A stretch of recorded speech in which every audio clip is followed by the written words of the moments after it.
Mount Everest has always demanded sacrifice. Since Edmund Hillary and Tenzing Norgay first reached its summit in 1953, the mountain has claimed over 300 lives. Avalanches, falls, altitude sickness, frozen nights that never end. Climbers accept these risks. They sign waivers, train for years, and pay tens of thousands of dollars for the privilege of testing themselves against the world's highest peak. But here's the uncomfortable truth most people don't consider. The foreign climbers, the ones who make headlines when they summit or perish, they're not the ones shouldering the greatest risk. That burden falls on the Sherpas, the guides, the men who haul oxygen tanks and fix ropes and cross the deadliest terrain on the mountain over and over again, not for glory, but for a paycheck. While a Western climber might pass through the notorious Khumbu Icefall twice during an expedition, a Sherpa may cross it 30 times. 30 trips through a frozen labyrinth of collapsing ice towers and bottomless crevasses. 30 chances for the mountain to take everything.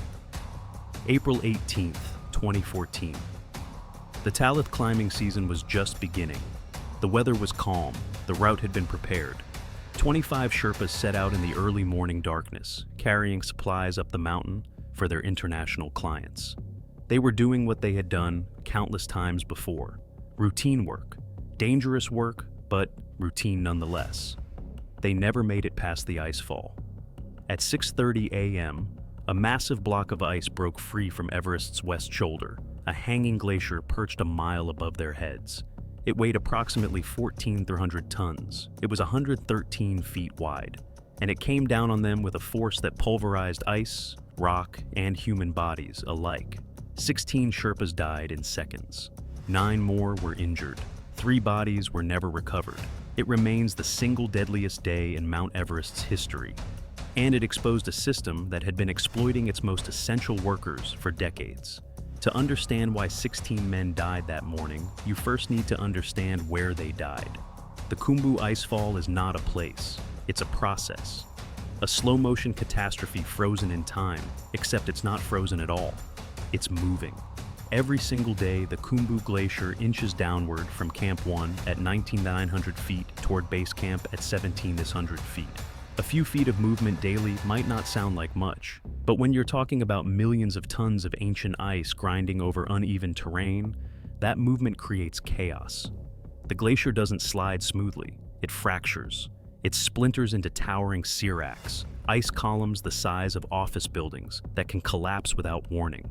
It cracks open into crevasses hundreds of feet deep, hidden beneath thin snow bridges that look solid until they're not. Walls of ice shift and groan and topple. The whole thing is alive in the worst possible way. Every climber attempting Everest from Nepal's southern side must pass through this frozen gauntlet. There is no alternative route. And every year, before the climbing season begins, the Nepalese government hires a specialized team of Sherpas, known as the Icefall Doctors. Their job is simple to describe and terrifying to execute. They thread ropes through the maze. They anchor aluminum ladders across crevasses and up vertical ice walls. They create a navigable path through a landscape that is actively trying to destroy itself. The route they build is temporary by nature. What's passable today might collapse tomorrow, but the icefall itself isn't the only threat. Directly above it looms Everest's west shoulder, a mile-high slope cradling a massive hanging glacier. Gravity is patient, and that glacier regularly sheds enormous chunks of ice that come screaming down onto the icefall below. The Sherpas call this section the popcorn because the seracs fall so frequently. You just hope you're not underneath when one pops. April 2014. The spring climbing season was beginning. Nepal had issued permits to over 330 climbers across 39 expeditions. Base camp was crowded with foreign mountaineers, support staff, and media crews, all waiting for the weather windows that would allow summit attempts in May. But before any of that could happen, the camps higher on the mountain needed to be stocked. Tents, oxygen canisters, food, fuel, thousands of pounds of equipment that wouldn't carry itself. That job fell to the Sherpas. It always does. While a paying client might cross the icefall twice during their entire expedition, once up and once down, a working Sherpa might make that crossing 30 times in a single season. 30 trips through the most dangerous section of the most dangerous mountain on Earth. The math is brutal. More crossings means more exposure. More exposure means more chances for something to go wrong. On April 18th, 25 Sherpas set out in the pre-dawn darkness to make one of those crossings. Routine work, dangerous work. The kind of work that keeps Everest summit dreams alive and its guides' families fed. The route that morning followed the icefall's extreme northern edge. This was a calculated decision, not a reckless one. Hugging the edge meant less time spent in the exposed zone, faster passage through the danger. Yes, it put the climbers closer to the west shoulder's avalanche path, but the alternative wasn't necessarily better. The center of the icefall had seen frequent serac collapses in recent years, towering ice pillars toppling without warning. The icefall doctors had weighed the risks and determined that the northern route, despite its proximity to the hanging glacier above, was the safer gamble. In the Khumbu Icefall, you don't get safe options. You get less dangerous ones. The 25 Sherpas moved through the darkness in a steady line, headlamps cutting through the pre-dawn black. They carried heavy loads, oxygen cylinders, tents, supplies for the higher camps. This was the first major ferry of the season, the kind of grunt work that makes summit attempts possible weeks later. They had done this before. Most of them had done it dozens of times. The icefall was familiar territory. Familiar didn't mean comfortable. It just meant they knew exactly how many ways it could kill them. Then the line stopped. Somewhere ahead, a ladder crossing a crevasse needed repair. The aluminum rungs had shifted, or the anchors had loosened, or the ice beneath had moved overnight. Whatever the cause, the Sherpas had to wait. They gathered in a cluster, bunched together on a narrow section of the route. This violated one of the fundamental rules of glacier travel. When you're in a hazard zone, you spread out. You disperse. You never give the mountain a clustered target, but they had no choice. The route was fixed. The ladder was the only way forward, and so they waited. It was 6:30 in the morning. The sun was beginning to light the upper peaks. Somewhere above them, invisible in the shadows of the west shoulder, a serac that had clung to the hanging glacier for decades finally let go. The numbers tell part of the story. The ice block was approximately 113 feet wide. It weighed an estimated 14,300 tons. Those figures were calculated later, from satellite images comparing the glacier before and after. What the numbers can't capture is the speed, the violence, the sheer totality of what came down. The serac fell 1,300 vertical feet, accelerating the entire way. And when it hit the icefall, it didn't just crash, it detonated. The impact pulverized everything: ice, rock, scree, human bodies. The blast wave blew debris across the glacier. Men who had been standing moments before simply ceased to exist in any recognizable form. The Sherpas never had a chance. There was no time to run, no time to react, no warning at all. One moment, they were waiting for a ladder. The next, 14,300 tons of ice erased them from the mountain. Word of the avalanche reached base camp within minutes. Climbers, guides, and support staff scrambled toward the icefall, desperate to help. Teams descending from Camp 1 rushed downward through the debris field, but the route from below was impassable. The avalanche had obliterated the fixed lines, destroyed the ladder crossings, and left behind a chaos of shattered ice blocks and buried victims. Rescuers couldn't reach the strike zone on foot. They could only watch and wait for helicopters. By 10:49 that morning, the first evacuations began.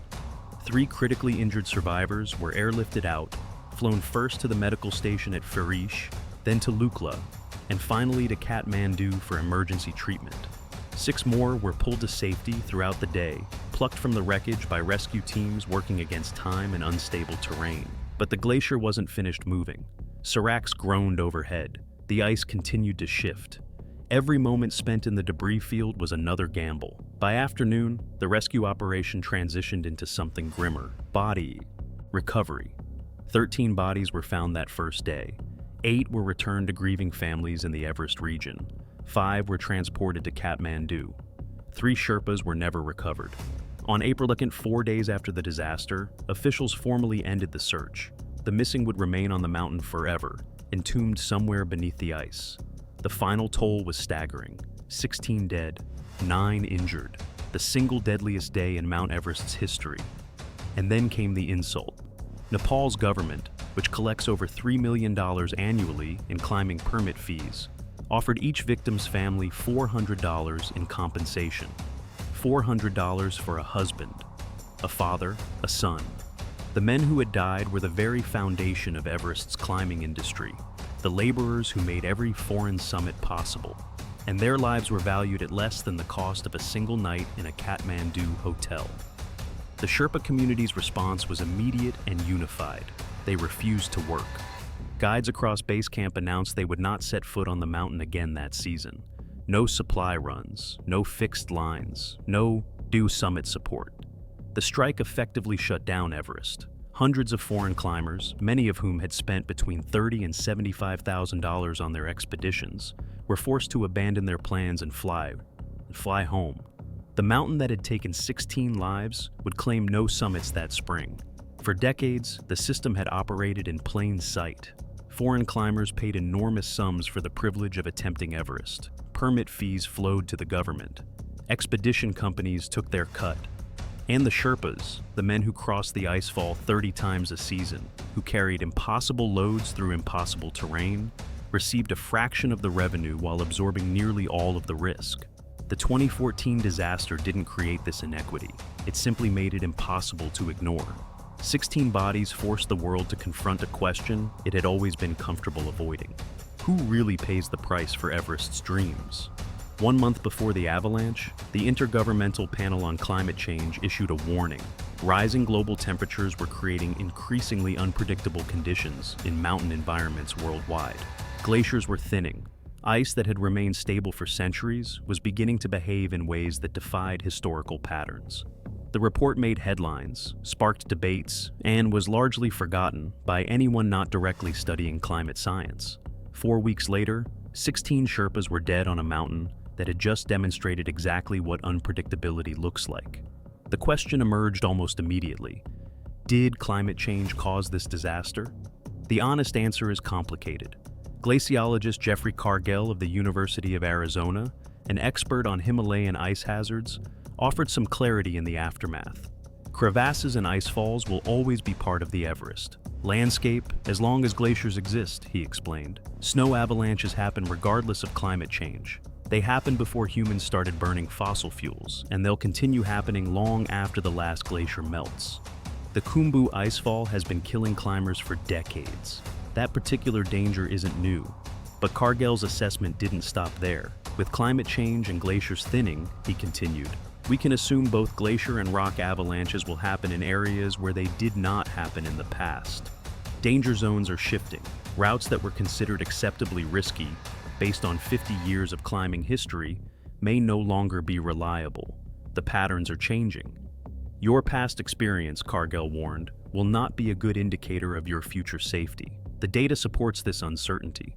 Research from the International Center for Integrated Mountain Development in Kathmandu found that Himalayan glaciers have shrunk by 21% over the past 3 decades. That's not a subtle shift. That's a fundamental transformation of the landscape.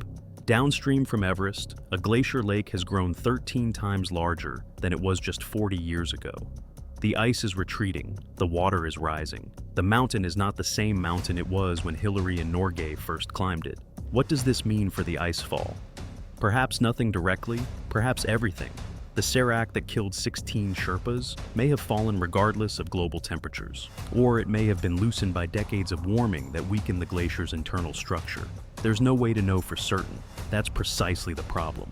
The icefall doctors who chose the northern route that April morning based their decision on historical patterns, which crossings had proven deadly in past years, where seracs had fallen before, what the glacier typically did during climbing season.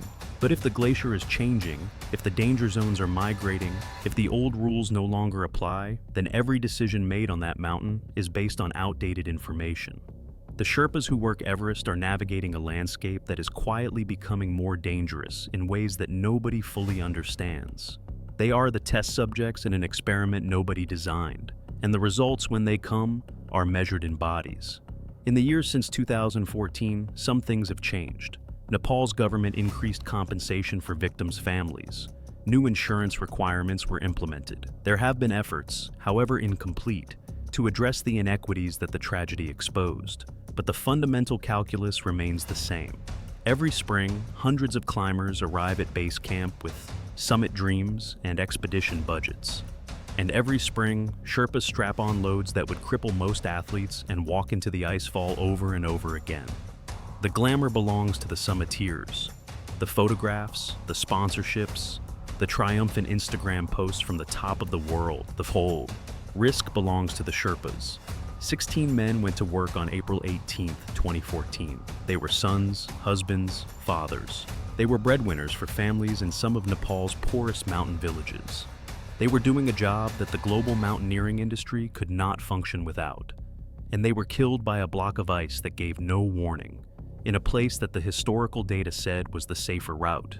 The Khumbu Icefall is still there. It still moves several feet every day. Seracs still calve from the hanging glaciers above. Climbers still cross it because there is no other way up the mountain from Nepal. The only question is, who bears the risk and how that risk is valued? 16 Sherpas were worth $400 apiece to their government. That number has improved. Whether the respect has is another question. Mount Everest will continue to draw climbers from around the world. The allure is too powerful, the symbolism too potent. But the 2014 disaster should have settled one thing permanently. The mountain's deadliest slopes are not conquered by the people who plant flags on the summit. They are conquered again and again by the men who make those summits possible. And sometimes, the mountain collects its debt all at once. If you could witness any moment from Everest's history, which would it be? Let me know in the comments, and hit that subscribe button for more stories from the world's most unforgiving places.